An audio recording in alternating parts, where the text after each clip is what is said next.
So this is our last PowerPoint lecture, and it's on the 20th century, which I find to be one of the most complicated, but also one of the most interesting and exciting parts about teaching AP World History.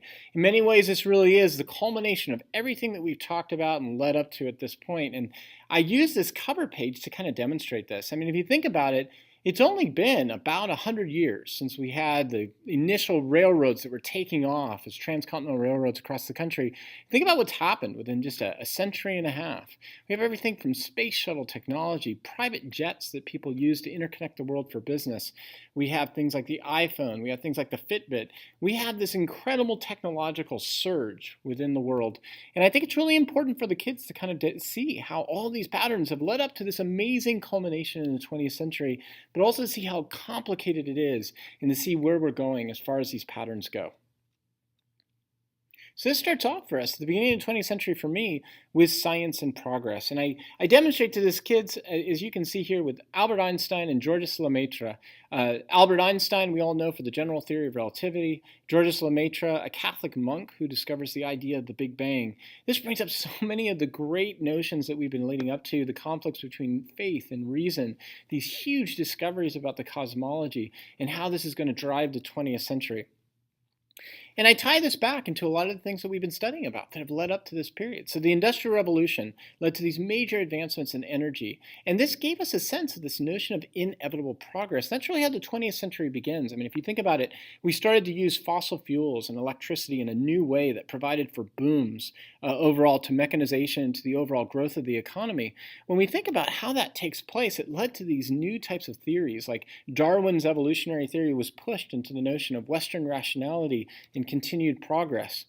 We also have a darker side that I think the kids need to know about. They need to know that this progress side to it was also brought along with this idea of racism and eugenics, that there was this darker side of science in which people were being categorized into different groups of people, and with the idea that by doing that we could progress and provide for the superior races. So I think the kids need to start off the 20th century knowing that science and rationality, on the one hand, pushed us towards progress, but also had a darker side of racism that had to be dealt with.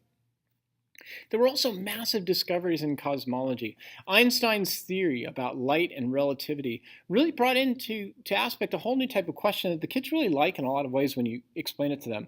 It brought into this notion of perspective and how coming from whatever frame of reference you are, you're going to look at the world, you're going to look at the cosmos in a different way. By talking about that, it really changes the way that they understand it. The 20th century is so complicated because not only do we see the cosmos is from different perspectives, but we're going to see the 20th century from different perspectives as well. And that's going to be important when we get up to things like national independence movements and to globalization. Like I said, the Catholic monk Georges Lemaitre discovered the Big Bang through his observations of light. And we began understanding that the universe is not infinite. It actually is a finite universe with boundaries to it. And that started opening up whole new types of questions. Like, for example, where does space and time come from? What was before it? Is it possible that we live not in a universe, but a universe amongst universes? In other words, a multiverse. So all of a sudden, the cosmos and the study of the cosmos really opened up whole new types of questions and new types of studies. So this brings us up to the World Wars. The World Wars really challenged this idea of progress. And I think, again, this is something that really challenges the kids as well. It's really important to bring up that theme of progress that we've been seeing in Western society and really ask them, what does it mean to say that we progressed? And is that really true? Because if you think about it, at the beginning of the 20th century, with all these scientific discoveries and industrial revolution and technology, people really did believe that we had attained inevitable progress. But then they hit the World Wars, and all of a sudden they began questioning this. So for example, World War I is just a watershed movement of all the major things that have been happening since the late 1800s. World War II is a result of the economic collapse of capitalism and a questioning of the major form of government, democratic governments. All of a sudden, at the end of these two world wars, there really is a questioning about whether or not human beings, especially Western human society, can provide for this inevitable progress. So let's get into these a little bit. So in the case of World War I, like I said, we see a lot of these movements really starting to come to their culmination. Things like imperialism and nationalism and mechanization of weapons. And so really in many ways, like I teach World War I as being this watershed moment of all these great things that we have studied about since the Industrial Revolution. The Industrial Revolution not only led to a lot of the positives of growth and mechanization, that also led to mechanized weaponry. they were tested in imperialism. For example, I bring up one of the major battles of this time was a battle called the Battle of Omdurman that took place in Africa. And in one afternoon, the British, testing their new mechanized weaponry, killed over 6,000 Africans as they tried to conquer Central Africa. Nation states had developed, and as they were developing, they developed this extreme sense of pride or nationalism in spreading their culture. And because of this, when you get to the end of World War I, there really is a disillusionment with Western culture. It seems like mechanization, imperialism, progress, nationalism, all these things led up to this catastrophe of World War I. And all of a sudden, there really is this questioning, what is progress and have we really achieved it? So now we get to World War II, and there's a further questioning that happens because of the Great Depression. In the case of the Great Depression, we had this crash of the stock market in the 1920s, and there's a real questioning at that point. Does democratic capitalism work? And two alternatives arise, fascism and communism, as the possible alternatives for people. Now, communism really ends up not being a government of choice in most areas of Europe, probably primarily because of its atheistic tendencies. So fascism, which gives this overall like chimera or falsity of having a religious belief system to it, ends up attracting a lot of people at the beginning. But by the end, fascism is revealed for being totally bankrupt.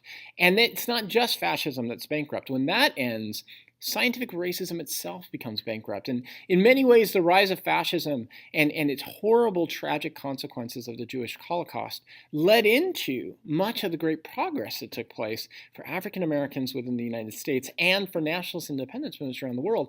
Because for the first time, people realized if you fought Hitler against scientific racism, and at that point, we really can't allow for that back at home. So the result now is this global questioning of Western moral leadership, and it's especially going to happen within the developing world amongst independence movements. So you notice that by the end of the two world wars, there's a real questioning of Western society. There's a real questioning of Western moral leadership. However, having said that, this is where, again, it's sort of a twist and turn with the kids. They might think, oh, then at this point, Western society kind of collapsed. Not at all. In many ways, Western society went in an entirely new movement that reestablished itself, and it did it through economic development.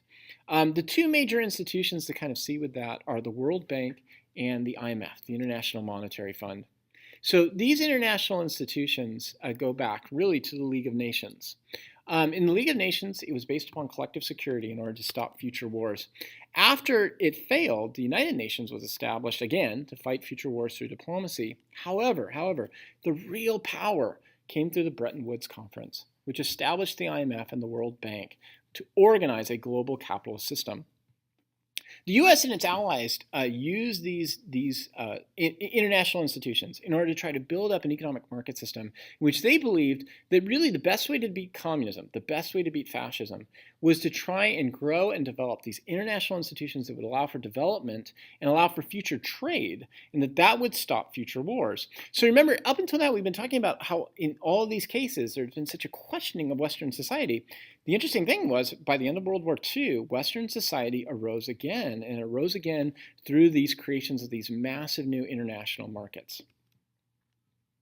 And this leads us into the next big era, which is the Cold War. And in many ways, that in the beginnings of that international marketplace really allows us to transition into the Cold War because that was such a huge policy of the United States to defeat communism. The big question in the Cold War is who really is to blame for starting the Cold War. Joseph Stalin, no question in anybody's mind that he led this incredibly totalitarian system at home that killed over 40 million people. And in a moment, we'll go over some of his policies that led to that. In the case of Mao Zedong, we know that he established similar types of policies that killed probably about 60 million people.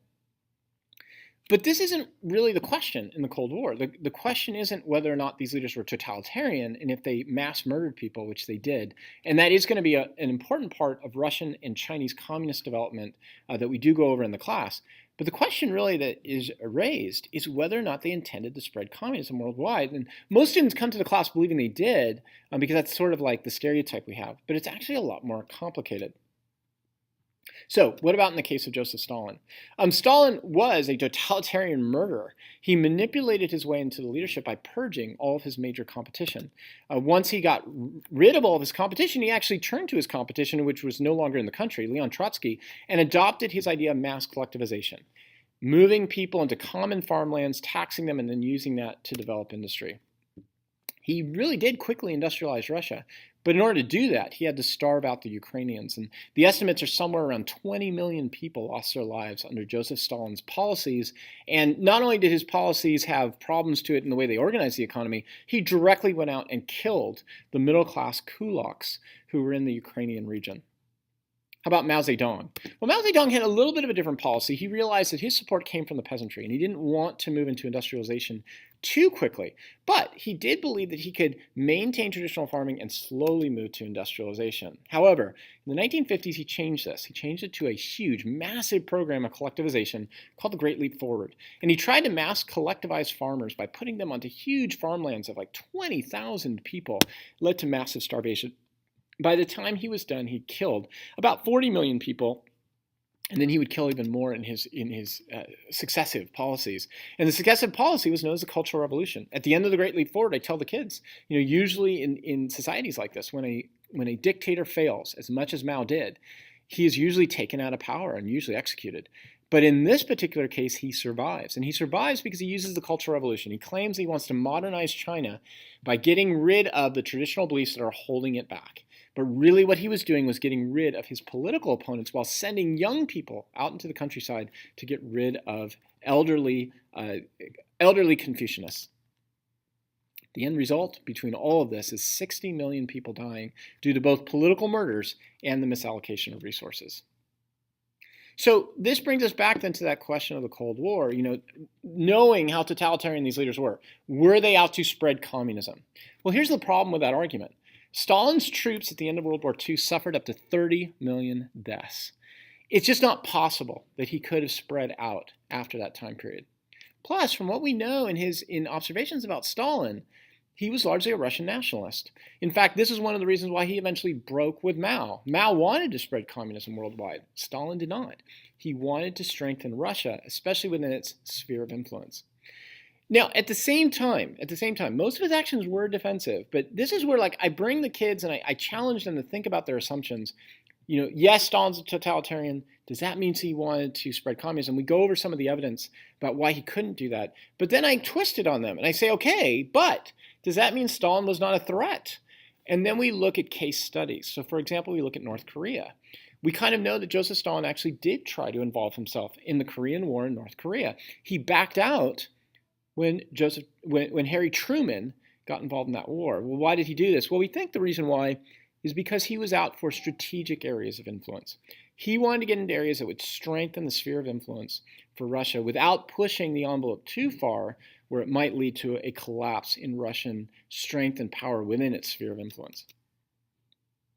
So then why did the U.S. have the beliefs that we did? Well, this brings us into, of course, the traditional theory that's most often used of the domino theory, the idea that if communism takes place in one country, it will eventually lead to the downfall of other countries. And this was primarily the overall American reaction, and eventually led into a number of major policies during this time period. So, for example, the containment policy of encircling the Soviet Union, encircling China and keeping it to its place. The Marshall Plan, developing Europe economically so that they could trade and keep away from communism. Truman Doctrine, providing funding for anti-communists at this time period. The problem, oftentimes, with this theory is the theory overall worked, but it also led into a lot of misunderstandings. And the misunderstandings was based upon the Munich Syndrome. The idea of the Munich Syndrome was that we had been fooled. Chamberlain had been fooled by Adolf Hitler into just giving a little bit, and if you give a little bit to a dictator, they will take more and more from you. The problem is that's going to get us into troubles, and I talk about this with kids, that this gets us into problems of misunderstandings where we end up seeing the opposite side as being evil, we are good. Is it that simple of a way of explaining policy? Maybe it is, but it gets into good debates in the class about whether or not the Soviet Union was trying to spread itself out over the world, or if it oftentimes was reacting out of misunderstandings. This then gets us into globalization, and this goes back to what we talked about with the international institutions. One of the big themes of the Cold War is the beginning of a globalized economy. The original reason for why we did things like the IMF, like the World Bank, was to defeat communism. The idea was World War II began because of the global depression. So the major leaders of the United States, Britain, all these major leaders met together at a place called Bretton Woods, and they came up with that idea of saying, we're going to develop the world and make sure that we do not have a global collapse again. About 2 years later, in 1947, they established the GATT, the General Agreement on Trade and Tariffs, in which they went out and said, look, we got to lower tariffs, increase development across the world. And then that was followed up very quickly in Europe itself, in which European countries started to form regional common markets, like the EU. It started off as a common market in the 1960s and then moved to the European Union. The idea being, again, if we can establish free trade, if we can get more trade up and off the ground in developed countries, they will not want to turn towards these radical forms of government. So the next big part of this then is the nationalist movements. Developing countries during this entire time period, underneath the Cold War umbrella, realized that just as the United States and Great Britain and the Soviet Union fought against Hitler, demonstrating the end of social Darwinism, eugenics, and scientific racism, that now is time for the developing worlds to challenge this very notion of imperialism and demand that they had a right for independence. The problem that we're going to see during this time period that I talk to the kids about is that on the one hand, we have this notion of these countries breaking away and forming independence, but then why have they struggled so much? Well, this brings up some very important issues that you can debate about. Are these issues due to internal ethnic conflicts, or are they due to an external economic dependence on the countries that used to imperialize them? So let's do a few case studies. First up is India.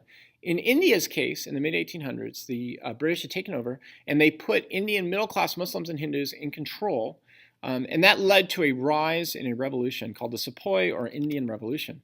After that time period, the Indians then turned to forming a group called the Indian National Congress, which argued for independence. But the strange thing about this, and this is what's going to be important, is that the middle class in so many of these societies are kind of stuck in a dual position. They want independence, but they don't want it too quickly, because they do realize that Great Britain is protecting them. They're protecting them from the lower classes of India. So when Mohandas Gandhi arises, he sees this problem. He sees that the middle class wants independence, but they don't want to go too quickly. So he ends up siding with the poor. He argues against the British regulations that were holding India back, like the British tariffs on cotton and their salt laws. And he pushes for independence in 1948 based upon his philosophy, his Hindu philosophy of satyagraha, or nonviolence. So in South Africa, we see a similar type of movement that takes place. The Dutch settle in the late 1800s because they see South Africa as being their New Jerusalem. Eventually, the British and the Dutch are going to fight each other over this area for gold and land in the Boer Wars. And at the end of that, the British win. But in order to win, because it really is a close battle, they make an agreement with the Dutch Afrikaners. They say, look, we get the gold, you get to control the local population. And that allows for the next 70 years to create the apartheid system. Nelson Mandela will then lead a violent struggle against the system at the mid part of the 20th century. And when he's imprisoned, he then turns towards a more nonviolent philosophy. And that provides for the inspiration that we are going to see by the 1980s for the world, and especially a lot of companies, to provide what's called divestiture, where they give up their companies in South Africa. They would not trade with South Africa. And that led eventually to the freeing of Nelson Mandela and then the end to the apartheid system. And as we know, then Mandela was elected as president of South Africa. So then we had the Middle East as another case study. In that particular case, after World War I, the Ottoman Empire had collapsed, and the Europeans took over that area. And when they did, they created the Mandate system, in which they divided up all the lands based upon British control or French control. And then they started making deals, and especially the British would make deals on both sides, deals with the Jewish population and deals with the Palestinian population that were contradictory and eventually led to, in 1948, the conflict between the Jewish population and the Palestinians. After that time period, we then saw a pan-Arab movement, which attempted to unite these Middle Eastern countries to take control of their local resources. However, eventually, in the fights that took place between the Arab countries and the Jewish state of Israel, there was a disillusionment amongst the Arabs that their secular leaders would not be able to represent them correctly and gain the goals that they wanted. And so they then began turning to other movements. And this is where, like I bring up in my class, that this is where we see that long-term movement, really, of many people within the Middle East turning to purity religious movements, which became terroristic in their fight in what they believed to regain their land.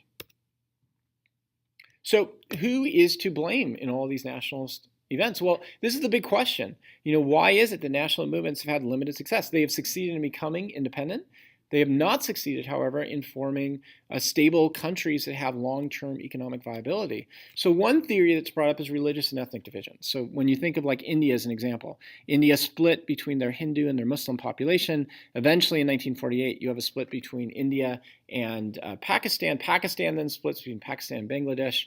And then you have an area in between there called Kashmir that they fight over. In the midst of that fight, over 3 million people died in that civil war. So one theory is that religious and ethnic divisions have caused the most amount of problems. Another theory is the lack of governmental security and civil liberties due to dictatorships. I just saw a TED talk on this. It's really good. Talked about how we have done such a great job globally in reducing poverty. Poverty has really come down the globe. But at the same time, we still have this section of poverty that we cannot seem to get rid of. And one of the reasons why is that you can provide a lot of economic aid, but if there's not security for people to come out of their homes and travel from place to place, without that security, you cannot have economic development. So one theory is lack of governmental security and civil liberties, and a lot of this could be very well due to military dictatorships. Another theory is the idea of economic dependency in the West under neoliberalism. The idea of neoliberalism, we lower tariffs and trade and allow people to go back and forth, sounds like a really good idea. But does this allow for transnational corporations to go in and exploit labor in other countries and really make it very difficult then for these countries to develop? When these transnational companies go into these different countries, they demand they not be taxed, they not be regulated. You cannot have unions in these countries. This allows them for them to set up sweatshops that pay people, but the money that they're paying for them doesn't allow for long-term investment. Plus, these transnational corporations send all of the money then back to their home bases, usually within the Northern Hemisphere. So is the real problem here then economic dependency on the West?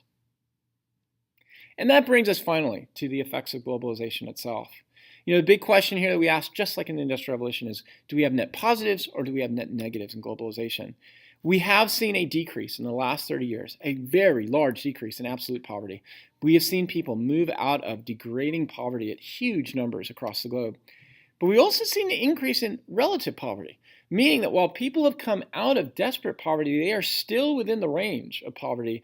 And if you take a look at where they are at in relationship, especially to the West, the divide between the West and the developing countries has grown dramatically during this time period. And this brings up this question that we brought up in the last slide about transnational corporations. Have they used their power and influence with governments in lowering taxes and regulations to help or to hurt the local populations?